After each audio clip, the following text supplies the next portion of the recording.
Hi, I'm Debra, Wallace, licensed marriage and family therapist, and today's reframe is on expressing emotions. I have found that expressing emotions seems to be like a really negative thing in our society. Don't be emotional. Stop being emotionals. Be reasonable. However, we actually can't stop feeling emotions, and we are having emotions all the time. So I'm going to show today, I'm actually going to use a balloon to show why it is so important to process our emotions. And so imagine this is your body. This is your container for how much you can handle. And so let's say you're waking up in the day and you forgot to set your alarm, so you wake up late. You could be feeling mad, now stressed that you have to get to work or drop the kids off. All right, then you finally make it to work and your coworker's upset about something. And then you have a big deadline, and so you're working through it and you miss lunch and you're so hungry. And the day goes on and you still don't have time to eat, but then you need to go pick up the kids. And they forgot something they need for practice. Oh my gosh. Our dog exploded. I went and got another balloon, but that you saw my surprise. And surprise is actually one of the core of the 6 emotions we all have, which is sad, happy, fear, anger, disgust, and surprise. And I even was aware of that potential of that balloon popping, and I was surprised. You can't control that. That's going to happen. And so again, think about all the things that go on 24/7 in our lives that are creating emotions that are automatic. And when we don't process them, we will keep internalizing them, repressing them, or we will project them onto others and expressing them, externalizing them onto other people. So that explosion is happening all the time in our relationships.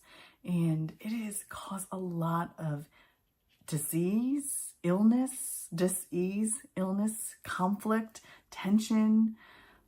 So many things happen. And the good news is, actually there's a whole study on this called psychoneuroimmunology, which is the study of how the relationship between mental health and our immune system.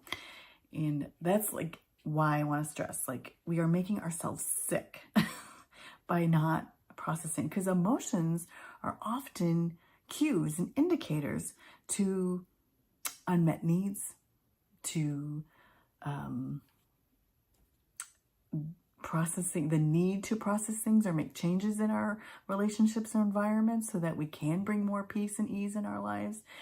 And emotions are information. I like to look at it as data. And I do want to stress that although emotions are valid, every emotion is valid. It's so important to know that you're not just having these emotions for no good reasons. There are valid reasons when you think about your entire history and even transgenerational history of your family in context. There's a lot of context that plays into emotions and a lot of memory.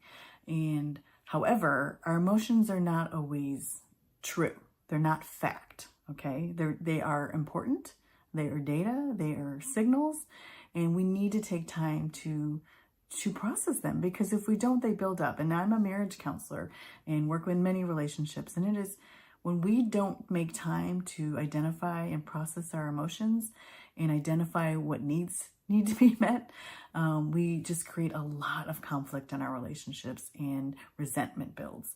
And then we are exploding like how that balloon, you have no control when it's going to happen. We don't know when that, the straw that's going to break the camel's back, when that is going to explode.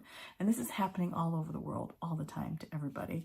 And the most amazing thing, it's actually quite simple to process. Like, simply, we just need to name it. So often my best tool to process emotion is just to name it. Just say, I notice I'm mad.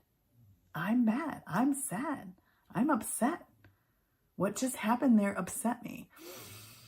And breathe. I have a whole video on ABCs. I recommend that. I'm going to also share many more resources on emotions. I also have an article where I talk more about, when emotions, because if we don't they keep building, then they become toxic. And the whole point that what I see therapy is, and again, you don't have to come. I'm all about anyone who comes sees me. I say, my job is to get you to stop seeing me. I want to teach you all the innate tools that we have and access you to all the resources you have so that you can process emotions on your own. And ideally having a safe, that's why therapy works, because it's having a safe, trusting relationships.